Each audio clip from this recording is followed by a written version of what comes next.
ಮುಖ್ಯಮಂತ್ರಿ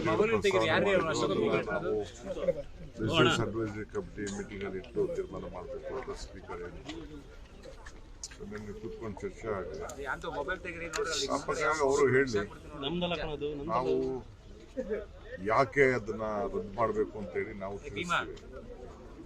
ಯಾಕಂದ್ರೆ ಈಗಿರೋಂಥ ವ್ಯವಸ್ಥೆಯಲ್ಲಿ ಯಾವ ರಾಜ್ಯದಲ್ಲೂ ಕೂಡ ಇದನ್ನ ತರಲಿಕ್ಕೆ ಸಾಧ್ಯ ಇಲ್ಲ. ಈಗ ನೋಡಿ, ಒಂದು 4-5 ತಿಂಗಳು ವ್ಯವಸಾಯದ ಕಾಲದಲ್ಲಿ ಅವರು ಕೂಲಿ ಅವರು ಪಡ್ಕೊಳ್ತಾ ಇದ್ರು. ಆ ಸಂದರ್ಭದಲ್ಲೇ ನೀವು ತೆಗೆದಾಕ್ತಿದ್ರೆ ಈಗೇನು ಅನುಕೂಲ ಏನಾಗಿಲ್ಲ. 25 ದಿನ ಮಾಡ್ತೀನಿ ಅಂತ ಹೇಳ್ಬೋದು ಅಷ್ಟೇ. 125 ದಿನ ಬೇರೆ ದಿನದಲ್ಲಿ ಕೊಡಲಿಕ್ಕೆ ಆಗೋದಿಲ್ಲ. ಆಮೇಲೆ ರಾಜ್ಯಗಳು ಕೂಡ ಕೊಡಲಿಕ್ಕೆ ಆಗೋದಿಲ್ಲ. ಒಂದೊಂದು ಪಂಚಾಯತಿಗೆ ಆವರೇಜ್ 1-1.5 ಕೋಟಿ ರೂಪಾಯಿ ಅಭಿವೃದ್ಧಿ ಕೆಲಸಗಳು ನಷ್ಟ ಆಗ್ತಾ ಇದೆ.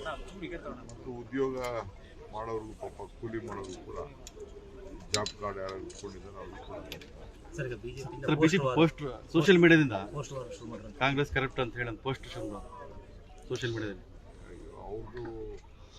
ಅವ್ರದೆಲ್ಲ ನಾವು ಸಾಕಷ್ಟು ಬಿಚ್ಚಿದ್ದೀವಿ. ಇನ್ನೂ ಬೇಕಷ್ಟಿದೆ. ಕೋವಿಡ್ ಹಿಂದೆ ಏನೇನು ಅಲಿಗೇಷನ್ಸ್ ಇತ್ತು ಎಲ್ಲ ಕೂಡ ಇದೆ.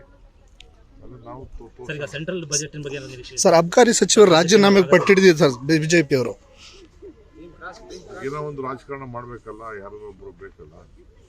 ಮಗನ ವಯಸ್ಸು ಸಹ ಇದೆ, ಹಾಗಾಗಿ ರಾಜೀನಾಮೆ ಕೊಡಬೇಕು ಅಂತೇಳಿ ಸರ್ ನೋಡೋಣ. ಎನ್ಕ್ವೈರಿ ಸರ್, ಸೆಂಟ್ರಲ್ ಬಜೆಟ್ ಬಗ್ಗೆ ನಿಮ್ಮ ಇಲಾಖೆನೂ ಸೇರಿದಂತೆ ರಾಜ್ಯಕ್ಕೆ ಏನು ನನಗಂತೂ ಸೆಂಟ್ರಲ್ ಗೌರ್ಮೆಂಟು ಕರ್ನಾಟಕ ರಾಜ್ಯಕ್ಕೆ ಯಾವತ್ತೂ ಮಲ್ತಾಯಿ ಧೋರಣೆ ಮಾಡ್ತಾ ಇದ್ದಾರೆ. ಕೊಟ್ಟು ಮಾತೆ ಉಳಿಸ್ಕೊಳ್ಳ. ನಿಮಗೆ ಈಗ 5300 ಕೋಟಿ ನಿಮ್ಮ ಏರಿಯಾದನ್ನೇ ಕೊಡ್ತೀನಿ ಅಂತೇಳಿ ಅವ್ರು ಕೊಟ್ಟಿಲ್ಲ. ಇವತ್ತವರು ಒಬ್ಬ ಎಂಪಿನೂ ಧ್ವನಿ ಎತ್ತಿಲ್ಲ, ಸೆಂಟ್ರಲ್ ಮಿನಿಸ್ಟ್ರು ಎತ್ತಿಲ್ಲ. ಸೊ ಅವ್ರು ಸುಮ್ಮನೆ ಒಂದು ಆಟಕ್ಕುಂಟು ಲೆಕ್ಕಕ್ಕಿಲ್ಲ ಅಂತೇಳಿ ಎಂಪಿಗಳೆಲ್ಲ ಕೆಲಸ ಮಾಡ್ತಾರೆ. ಸರ್, ಶಿವಮೊಗ್ಗ ಜಿಲ್ಲೆಯಲ್ಲಿ ಮಂಗನ ಕಾಯಿಲೆಗೆ ಜನ ಸಾವನ್ನಪ್ತಾ ಇದ್ದಾರೆ. ಅವ್ರಿಗೆ ಪರಿಹಾರ ಸರ್ಕಾರದಿಂದ ಶಾಶ್ವತವಾಗಿ ಯಾವುದೇ ರೀತಿಯ ಪರಿಹಾರ ಸಿಗ್ತಾ ಇಲ್ಲ. ಮೊನ್ನೆ ಕೂಡ ಒಂದು ಅಮೌಂಟ್ ಘೋಷಣೆ ಮಾಡಬಹುದು ಸರ್ಕಾರ.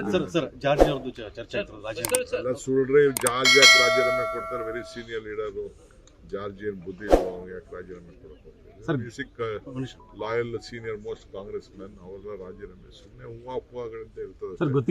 ಆಫೀಸರ್ದೇನೋ ಇರ್ಬೋದು, ಅವ್ರೇನೋ ಅಡ್ಮಿನಿಸ್ಟ್ರೇಷನ್ ಚೀಫ್ ಸೆಕ್ರೆಟರಿ ಏನೋ ನೋಟಿಸ್ ಕೊಟ್ಟಿದ್ರು ಅಂತ ಅಂದ್ಬಿಟ್ಟು ಪೇಪರ್ ಟಿವಿಲೂ ನಾನು ತೋರಿಸಿದೆ ಅಷ್ಟೇ.